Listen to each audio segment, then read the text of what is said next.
If the applicant could call its next witness, please. The applicant calls William Welch.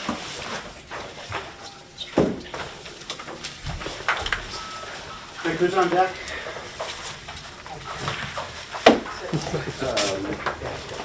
All right, go ahead.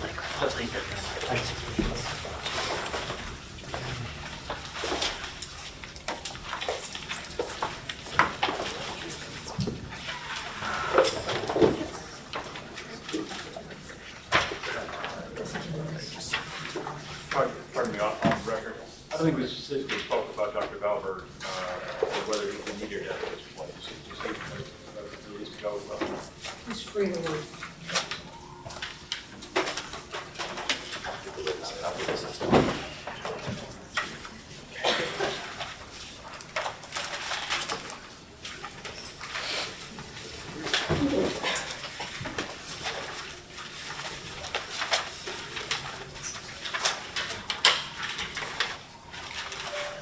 Good afternoon, Mr. Welch. Good afternoon.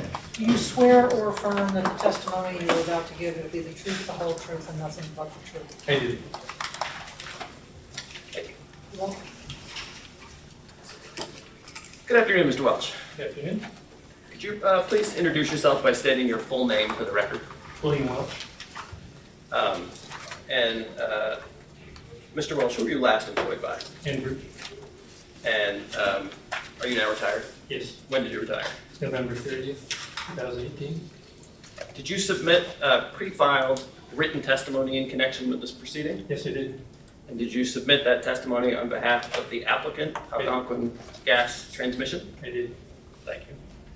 Do you have a copy of the testimony that you submitted in front of you? I do.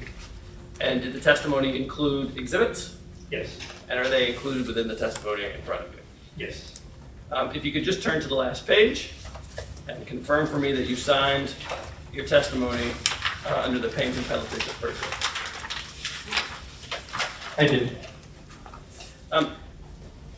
Do you have any corrections to make with respect to your testimony? Just one. Can you explain what that is, please? Sure. Page 6, number 13, second line, last word, where it says turbine, should be replaced with compressor. Sorry, I didn't hear it. Oh, sure. So page 6, number 13, second line, last word, where it says turbine, replace that with compressor. Thank you. Any other corrections? No. Okay. And with those corrections made to your testimony, do you now adopt it as your testimony here in this proceeding today? I do. Thank you. Mr. Welch is available for cross-examination. Mr. Miyares. Thank you.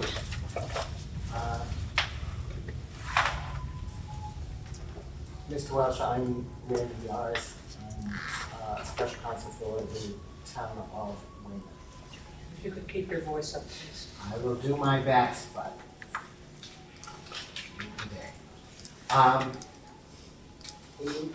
your rebuttal testimony, you didn't list any documents that you reviewed in connection with your testimony.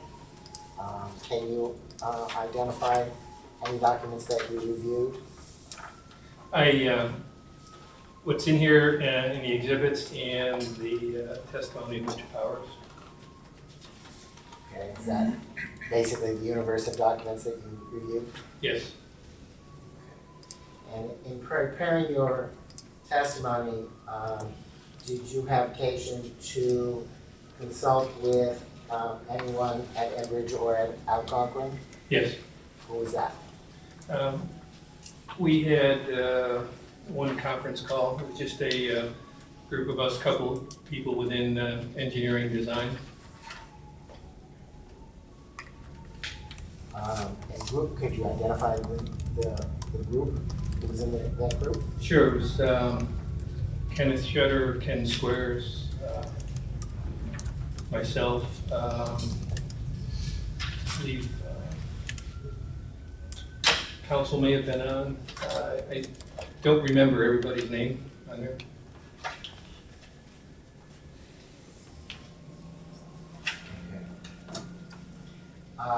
And am I correct that before you retired, you were Enbridge's project manager for the Weymouth compressor station? Correct.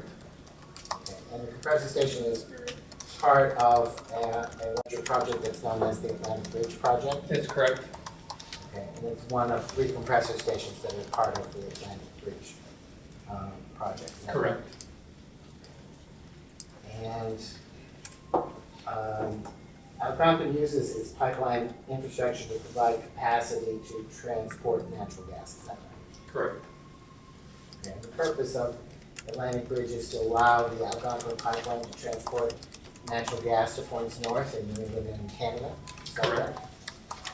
right? So Algonquin is in the transportation business, transporting natural gas, is that right? Correct. Can we agree that natural gas moves within this pipeline infrastructure based on principles of hydraulics? Yes. And does that mean that natural gas generally moves from a higher zone of pressure toward a lower zone of pressure? Correct. Okay, you may be aware that there have been a number of proceedings before the department involving the Weymouth compressor station. In one of those previous proceedings, there was a witness, whose name was Jose Bocock. Are you familiar with him? Yes. Okay. In that proceeding, he said compressor stations are one of the most important components of the pipeline system. They perform the vital task of maintaining adequate pressure of the natural gas as it travels throughout pipelines in order to meet the customer's delivery commitments. Mr. Miyares, That- could you please just orient the witness to what paragraph in his testimony you're asking about? I'm asking him if he agrees with that statement. Is that in his testimony?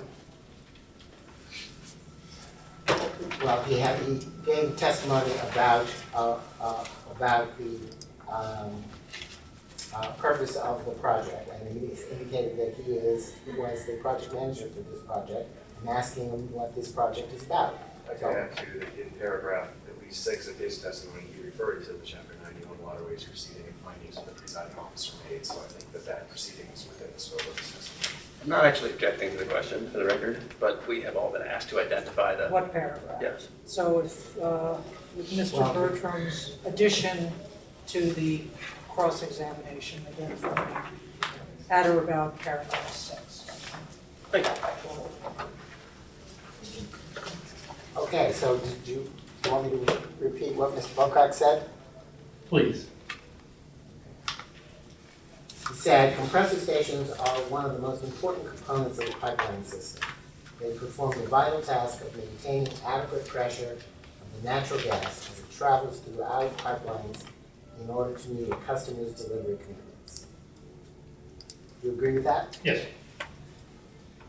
He also stated within a compressor station, an engine drives the compressor, which in turn restores or increases the pressure of the natural gas in the pipeline.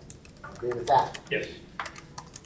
Then he said that engines may be fueled by natural gas, fuel oils, or electricity, but generally use natural gas from the pipeline. Is that correct? Yes.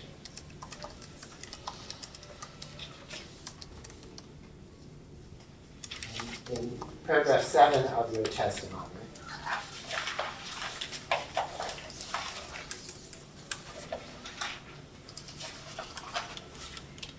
you say that the Weymouth compressor station is necessary to increase the pressure and transport gas. Is that correct? Yes. So is it fair to say that the essential purpose of the Weymouth compressor station is to increase pressure in the Algonquin pipeline infrastructure if and when Algonquin requires that additional pressure? It's actually not going into Algonquin's pipeline, it's going into the hub line. It's taking suction off the Algonquin pipeline, discharging it into the hub line. Okay, so the essential purpose then is to increase pressure in the hub line, if and when it's required. It's to increase gas flow, ultimately pressure. Now, if you could look at paragraph 8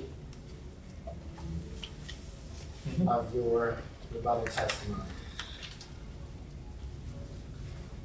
This is where you testify concerning the possibility of power outages, is that correct? Yes. And you state that the use of natural gas from the Algonquin system to fuel the Weymouth compressor station is standard for natural gas compressor stations. Is that an accurate reading of what you said? Yes. And are you saying that 100% of compressor stations in the Algonquin system use natural gas? Yes. 100%? Yes. Okay. Later on in that paragraph, you indicated you weren't familiar with Spectra Energy's Energy East End expansion project. Is that correct? In number 8.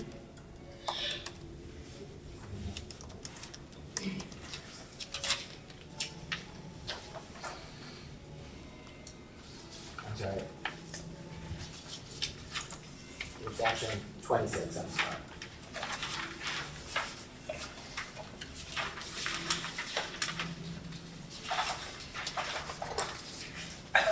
So your question is, I'm not familiar with the Spectra Energy East End expansion project? That's correct. That is correct, I'm not familiar with that. Okay.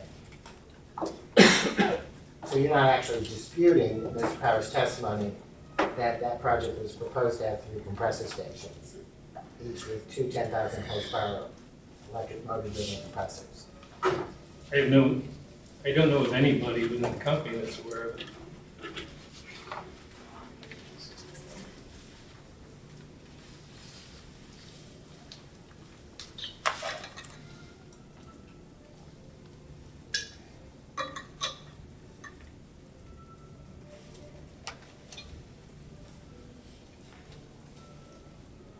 I didn't ask you actually whether you knew anybody in the company who was aware of it. I asked you if you were disputing the statement. Merely saying it's not accurate, to my knowledge.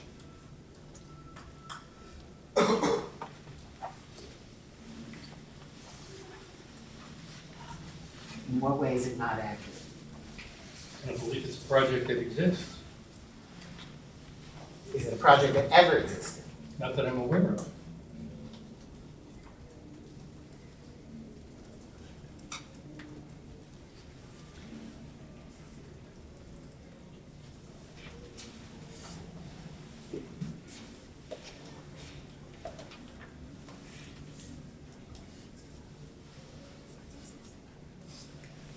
Okay, if we could now go to paragraph 29.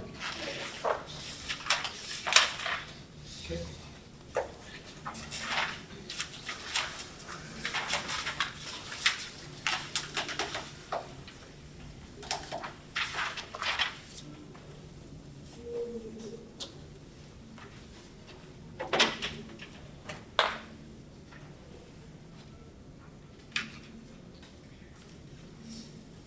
In that paragraph, you refer to grid and power outages that could interfere with the compressor's operation. Is that correct? Yes. Are you saying that every power outage, no matter how short, would substantially interfere with the compressor's operation? Yes.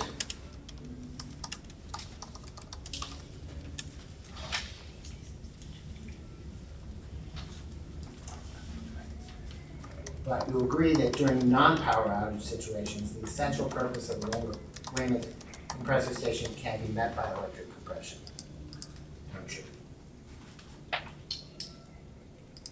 If you have an electric drive and there's other systems that support that motor to run, if there's no problems with that, then in theory, it could produce the compression that was needed. So your objection is limited to situations where electricity from the electric grid is disrupted in some way. Correct.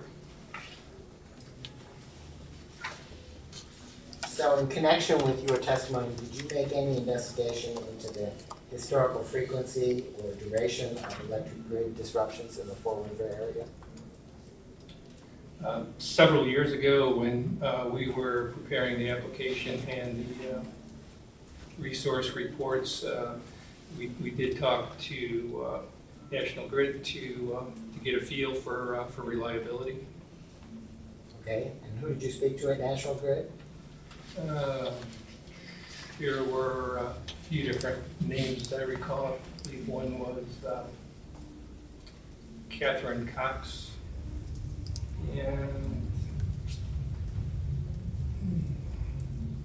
can't remember the first name, but I think the last name was Reardon. Okay, and what did they say to you? That historically there have been some outages. Some? Some. How many? I don't have the quantity, no. Did the person provide you with data? Physical data, no. Did the person provide you with an estimate?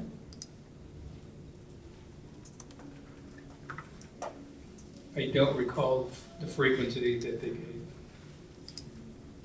This is about 4 years ago, 5 years ago. So as you sit here today, you don't have any actual knowledge about the amount of time that the North Weymouth neighborhood has been without power over the past few years, is that true? In the last few years, that's correct.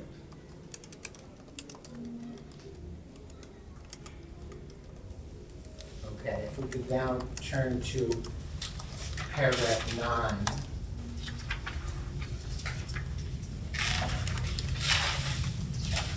At the top, that carries over to page 4. At the top of page 4, it says, I was also advised by a National Grid representative that the electric utility would have to undertake an interconnection study with the ISO for New England,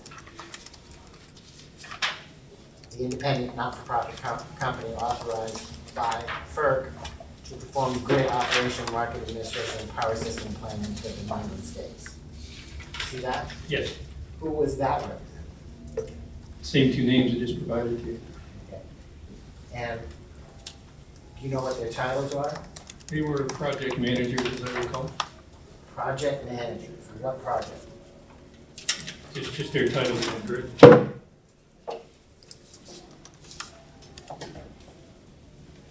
Okay, you said this was a single conversation? There were several conversations. Were these in-person conversations or telephone? They were both. And approximately when did they happen? They initiated in probably late third quarter and fourth quarter of 2014.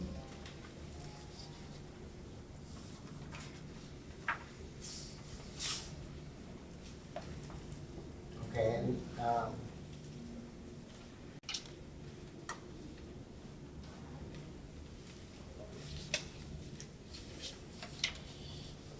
okay, and in that same paragraph, in the sentence prior to the one that I just pointed out to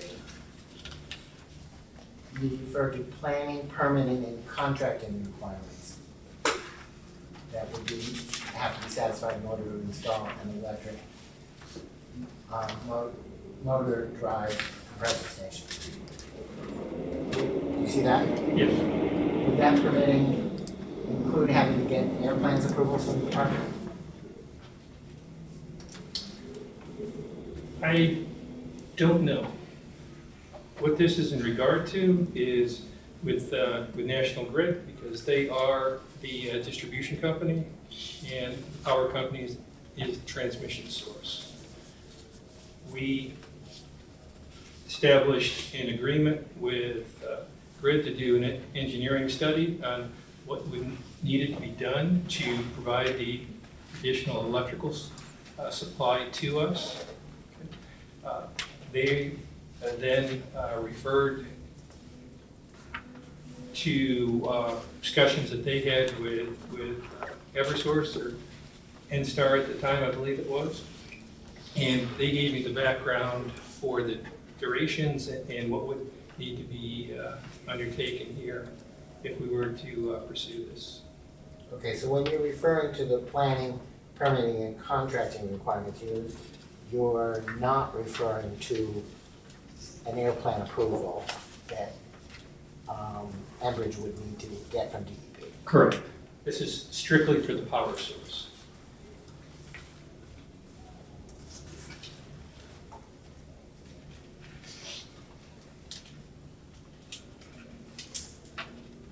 Okay, now if we could go to paragraph 10.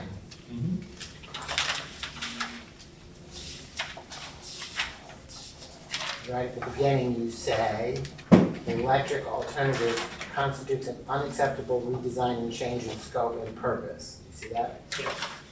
Is your opinion based in any way on the potential emissions of the air pollutants from the electric motor drive alternative? No.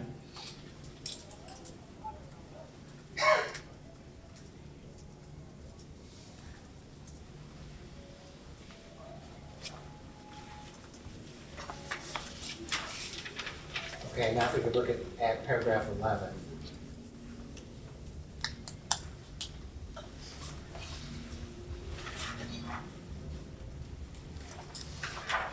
Paragraph 11 is really quite long, so let's go down to the bottom of page 5, where you say the environmental impacts identified by the FRRACS EA in table 332-1 with respect to an electric-driven alternative for the Weymouth compressor station. And then you reproduce a table, which is at the top of page 6, right? Yes.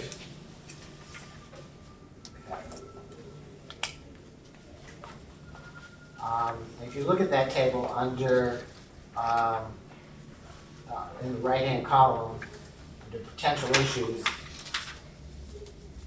it says that there will be no forest, wetland, or water body impacts. You see that? Yes. Doesn't say anything about air, does it? No.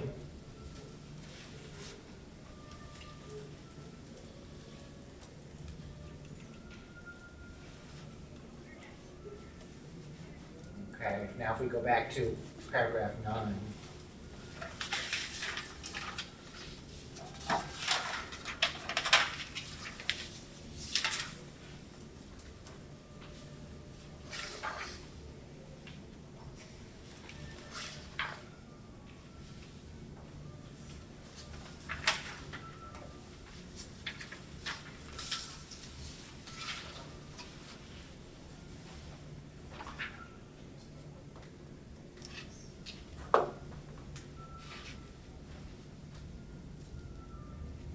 Okay, I'm sorry, we're still on 11. I think on page 5 of 11, there is a very long quotation from the environmental assessment that takes up almost the whole of page 5. Do you see it? Yes. Okay.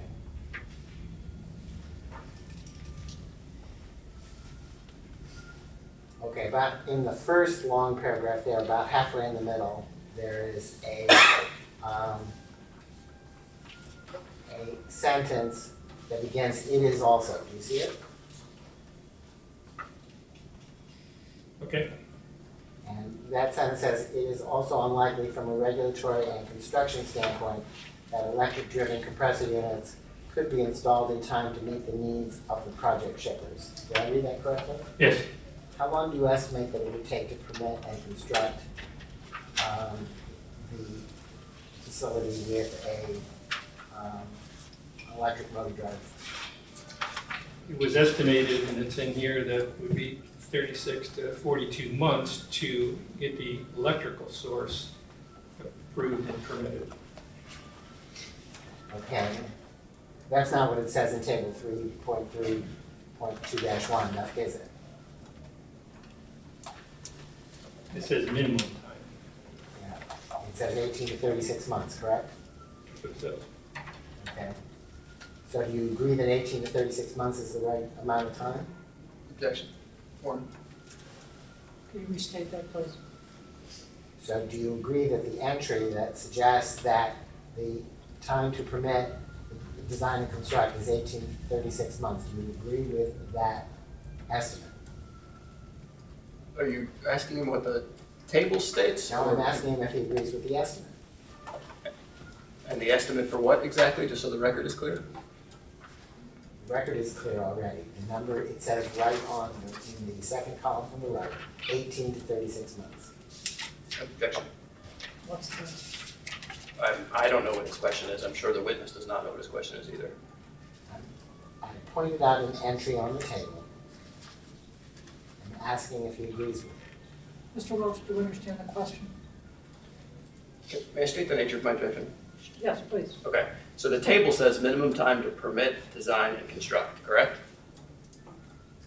It doesn't say time to permit, design, and construct what? And if Mr. Miyares has something specific in mind, I think the record would benefit from that clarification. Okay, I mean, I'm looking at the table and it has a caption at the top. Agreed. It says what the table is. But I think that Mr. Miyares was implying that this is a time to construct the compressor station with an electric motor option as opposed to the additional power facilities that were required to support it. With that clarification, Mr. Miyares, if you could clarify your question. This table says,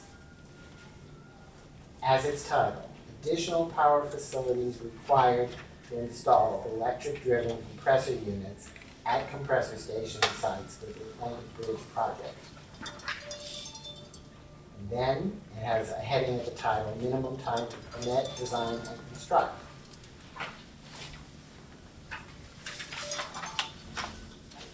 I don't think it could be any clearer that that refers to the minimum time to permit, design, and construct the facilities required to install electric-driven compressor units at the compressor station site. Do you have a different understanding of this table? Okay. Based on the information that I've received from National Grid, the minimum time for Weymouth would be 36 months. It wouldn't be 18 to 36 months.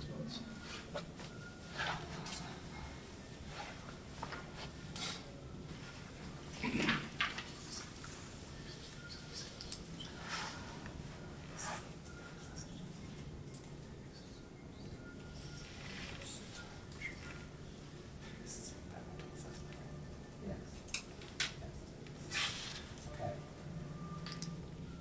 So this table comes from a FERC's environmental assessment, is that correct? Yes. All right. The environmental assessment was submitted into the FERC docket on May 2nd, 2016, is that correct? Sounds appropriate. Okay.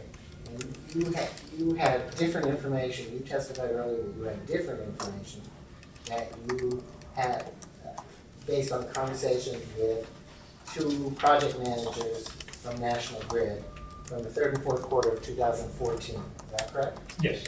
And did you convey that information to FERC as part of its environmental assessment process? I recall that it was. Me personally, no.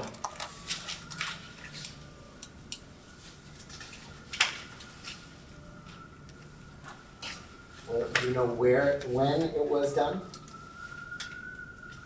Sitting here, no.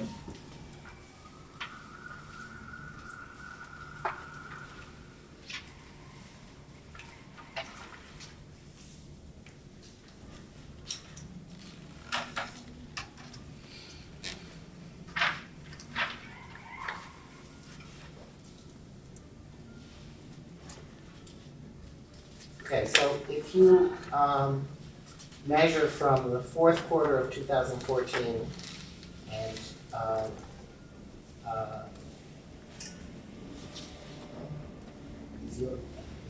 am I correct that your testimony was that you were told by National Grid that it would take up to 42 months? Yes. So if you measure from the fourth quarter of 2014, when were those 42 months? It's not a linear relationship like that.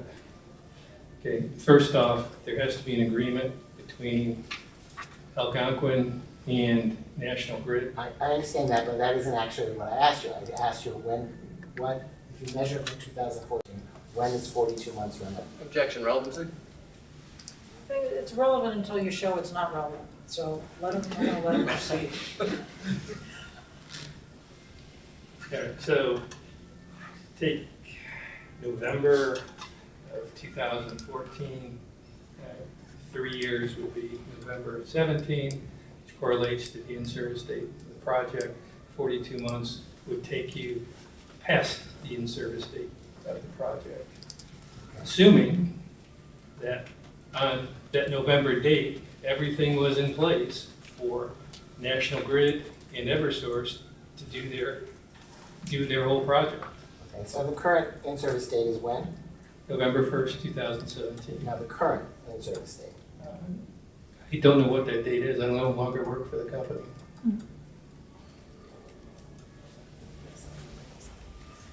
Okay, if we could go to paragraph 13 then of your testimony.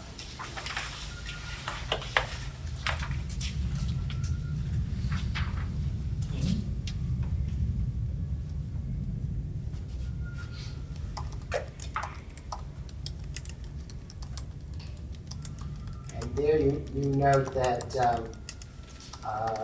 it would be necessary to install approximately a half a mile of underground electric transmission line from the Weymouth compressor station site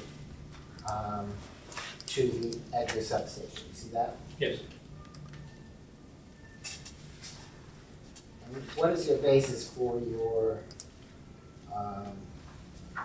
stating that it needs to be underground? Discussions, again, with Grid, if this was to hypothetically go through. They understand most of the Grid's distribution network is in 115 to 134 kV. If you had above ground lines to most likely get it to the station, you'd have to go underneath the bridge. You're introducing safety factors there. Okay.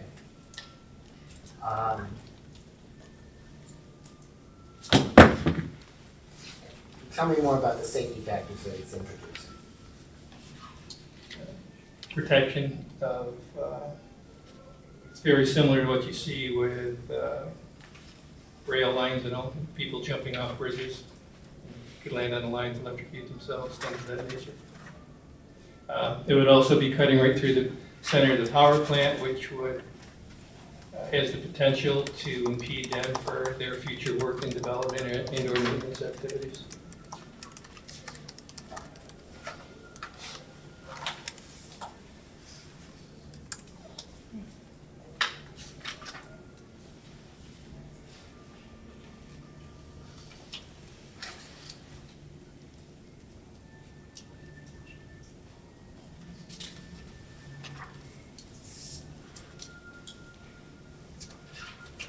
Okay, in paragraph 13, you again refer to conversations with local utility companies.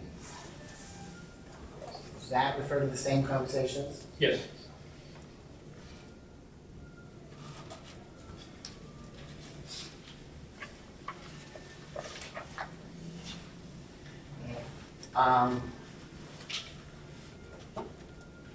If I could call your attention to your exhibit number 5.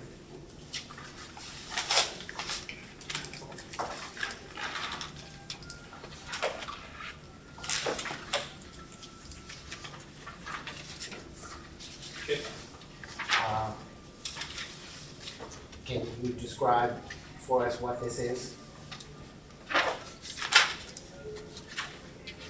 This is responses to environmental data requests from FERC Okay. on alternatives. Okay. And the conversations that you have been referring to, are they referenced in here?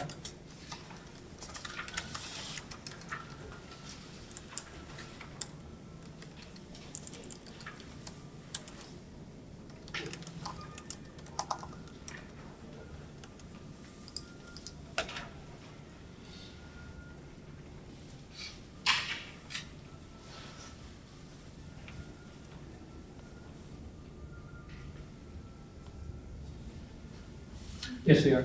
Okay, can you point it out? The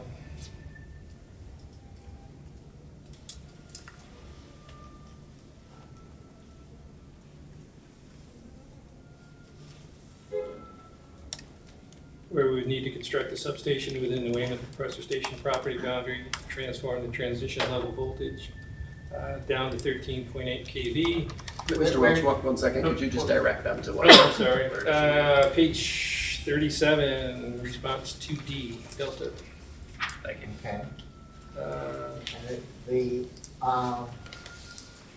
second paragraph of that response, halfway down, it says, based on Algonquin's review, including conversations with local utilities, it's obvious that the minimum time frame for just licensing a new high voltage electric transmission line would likely exceed the Atlantic Bridge project's in-service date. You see that? Found it yet, but it sounds familiar. It's right at the second paragraph under response 2D. Bottom of page 37.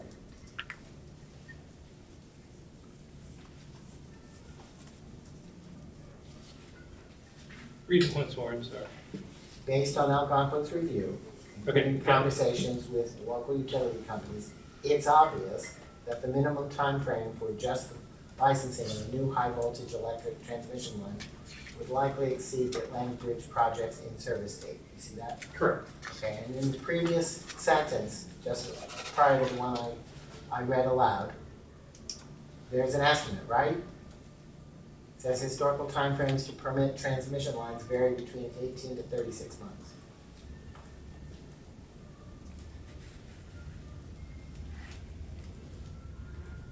Okay, so your question is? My question is, if your conversations told you that it would be up to 42 months, why did you tell FERC that it would be 18 to 36?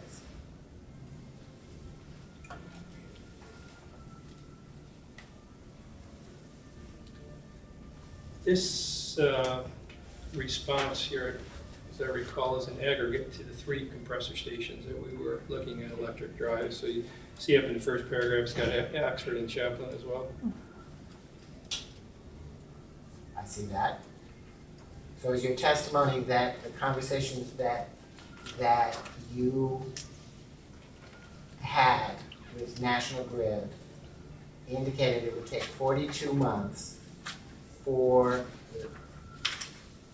the transmission line in the Four River area, but the other 2 would only take 18 to 36? Objection, you're mischaracterizing his testimony. I'm not mischaracterizing anything. I just asked him if that was his testimony. You are, because he didn't testify specifically about the transmission line only before. He testified about infrastructure, and this specifically relates to the transmission line and not the rest of the infrastructure, unless I'm misreading it. I'll sustain that only because the way I'm reading this paragraph, it's broken up into 2 separate components. You can rephrase.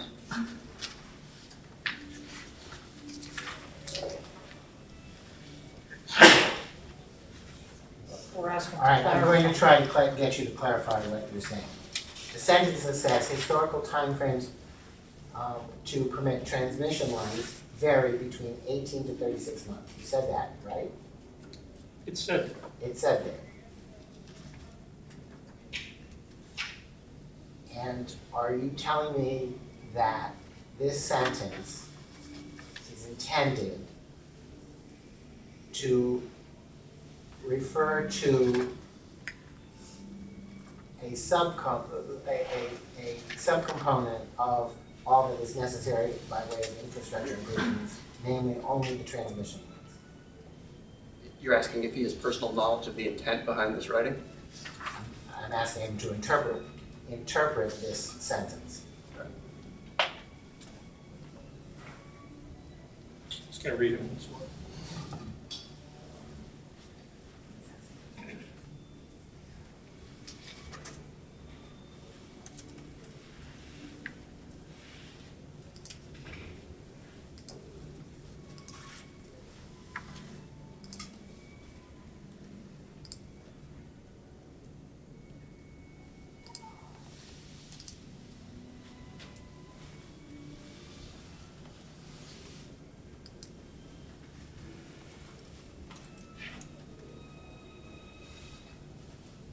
Okay, so can't take that sentence by itself. You have to also look at the sentence before it.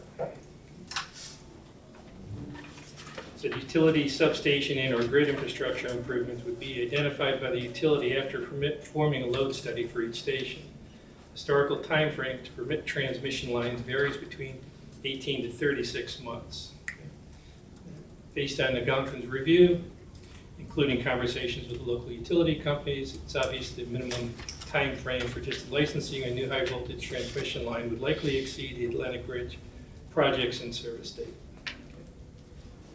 So, if Grid mentioned it was going to be 36 to 42 months. That's what they told me. 36 is covered here by the language.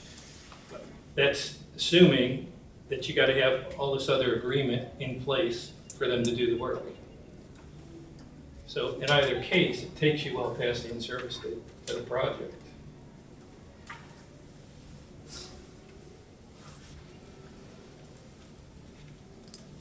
Okay, so if you go back now to paragraph 11 of your rebuttal testimony, and look at table 3.3.2-1.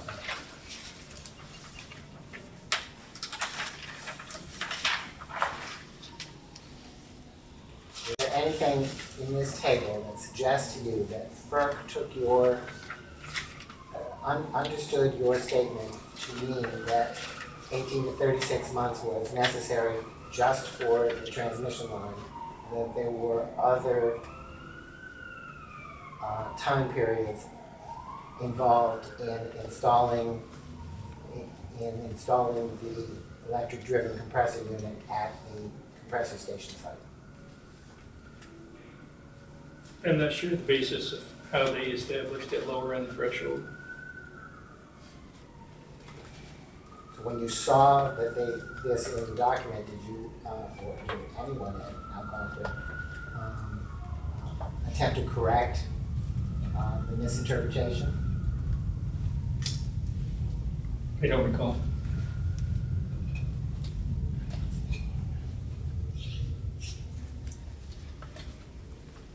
Okay, if we could now look at paragraph 17.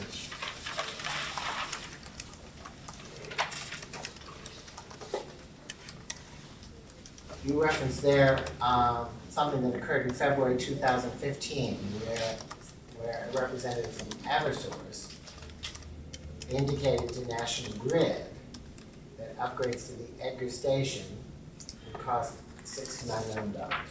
You see that? Yes. What does it mean by indicated in this context? We're told. Who were you told by? Going back to same conversations that I referenced earlier in the testimony, we had entered into an engineering study agreement with National Grid to perform a study of their distribution network. This was just to do the preliminary design and review based on the capabilities of their system, and then to talk with Eversource to verify if the Edgar substation could in fact deliver the additional power supply to Grid to provide to us. That study was not completed by Grid, so I had asked them for their historical guidance from their planning and permitting group so that we could use, so we could have some realistic numbers to base our decision on. We're working to a schedule to deliver a project, and we're looking at alternatives, and we need to know what the risks associated with those are. So these were conversations that happened between Grid and Eversource, and these were provided to us as a range to use in our analysis, since the study wasn't completed. So to be clear, those conversations are the same conversations that you referenced previously? Yes. But previously you indicated those happened in the third and fourth quarter of 2014, is that right? We initiated conversations with Grid third or fourth quarter. And mid-November of 14, we signed an engineering services agreement for them to do a study, again, which didn't get completed. So there was follow-up by me with them almost every week, to kind of touch base as to progress and establishing some parameters and bookends that we could make some decisions on. Okay. Now, if you could look at your paragraphs 19 through 25 of the other testimony.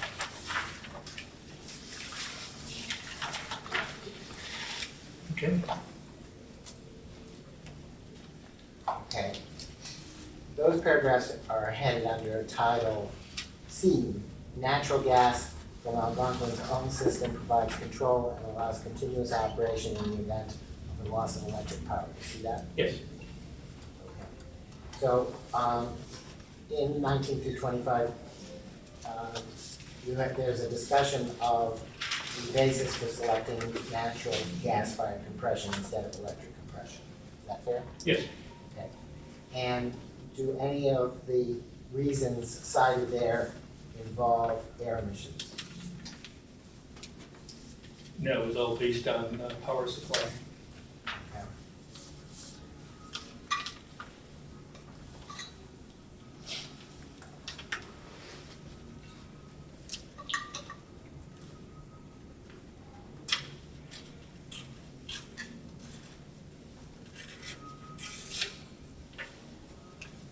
Now, if you could look at paragraph 27.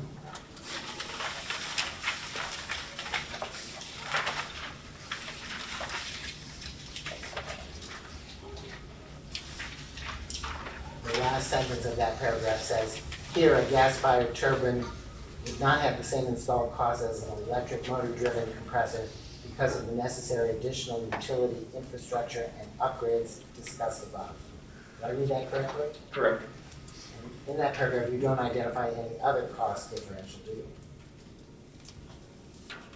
I'm referencing what's in the, earlier in my testimonies, because if you're gonna have an electric drive, you need to have a power source, okay? So there again, you need the transmission line. Assuming the power company can provide the additional power, you need to have the power line from the transmission substation, goes through a distribution line, so it changes ownership to Grid, who has the distribution rights to provide that to Algonquin. Algonquin needs to build a substation on the property, okay, to reduce that voltage. Then you also need to have a variable frequency drive building with several drives to control that power source to the motor. There's a whole lot of other additional infrastructure that's required, and that's what that's referring to. Got it. Now, if we could look at paragraph 28. There you acknowledge that Mr. Powers had calculated $1.8 million amortized capital cost savings by using electric compression rather than natural gas-fired compression. Correct. Okay. And your response is that $1.8 million is less than the projected cost to build the associated transmission infrastructure. Is that correct? Correct. So you don't otherwise object to Mr. Powers' number. On its own, no. Paragraph 30.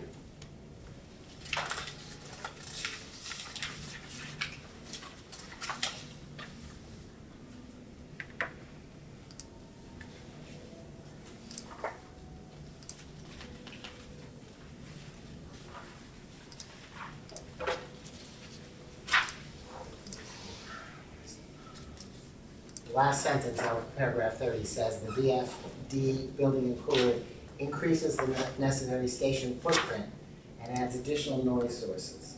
You see that? Yes. Are you able to quantify those increases?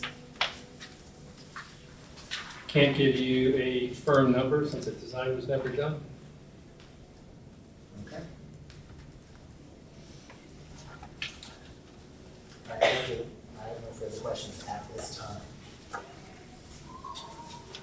Who among you is next? You have to be done in 10 minutes, if that's it. Okay, Mr. Goldrosen. Let's see.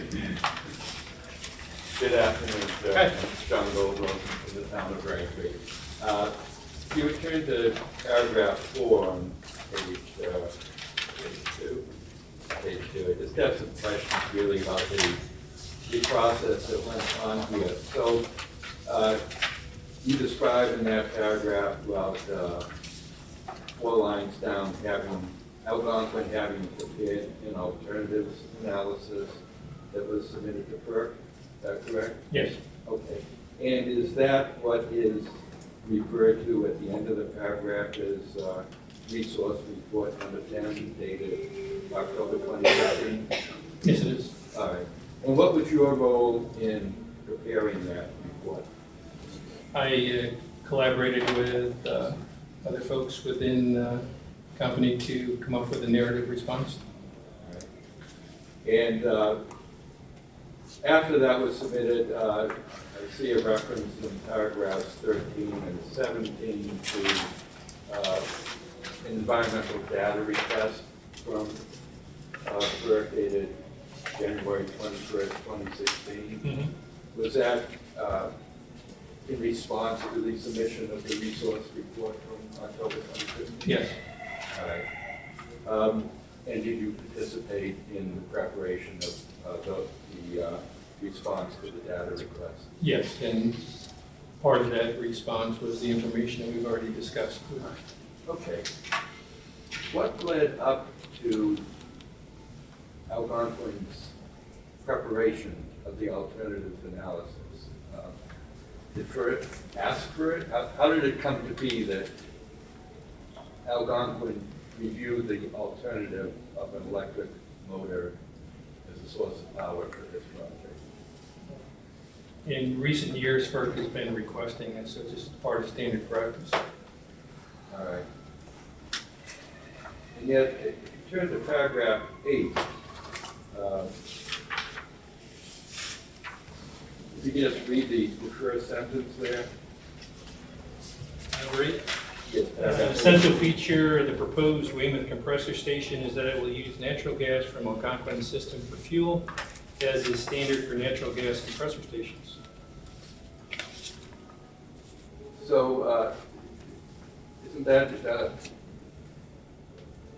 if FERC is asking as a standard practice for an analysis of electric power as an alternative, what is the basis for your statement that using natural gas is the standard practice? This doesn't tie to the alternatives analysis. Could you, well, You know, go ahead. what this here is, what that first sentence states is any natural gas-fired turbine is powered, fueled off of the transmission line's natural gas source.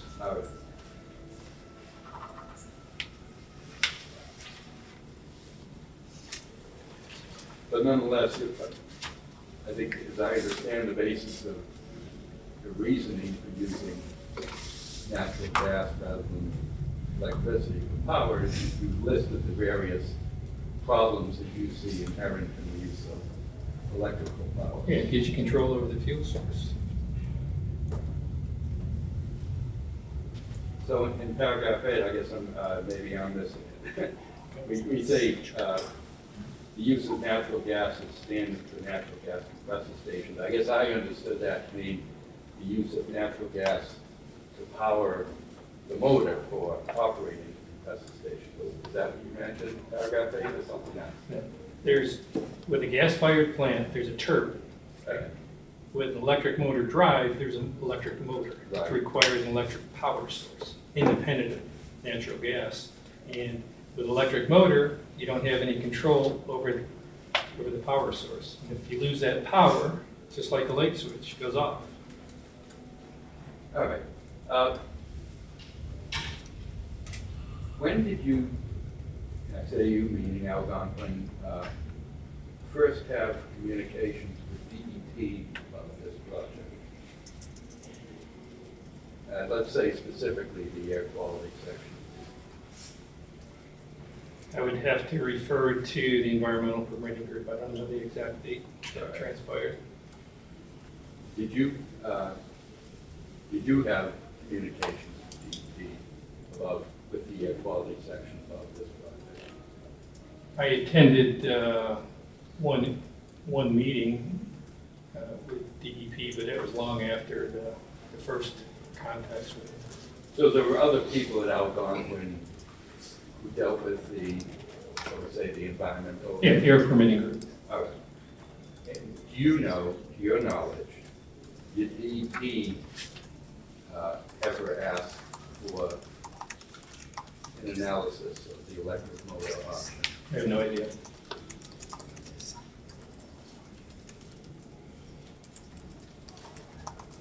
And if you turn to, on page 5, that extended quotation in your paragraph 5 from the environmental assessment, does this fairly state your conclusions as to the problems associated with the use of electric power? I'm sorry, what paragraph? I'm sorry. Pages and paragraphs again. Paragraph 11, which starts on page 4, but I'm looking at the quotation from the environmental assessment that's on page 5. Just to restate it, does this reflect your views, your opinions on the disadvantages of using electric power? Yes. And based, if you recall from the resource report, does this seem to incorporate the conclusions that Algonquin reached in its alternatives analysis?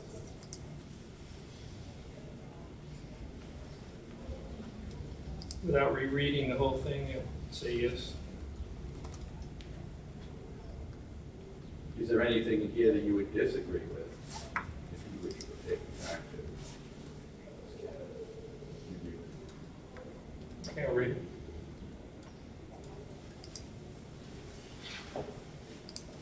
We're looking at section 3.3.2 of the EA. Yes, at least the portion that's quoted in his text. Thank you.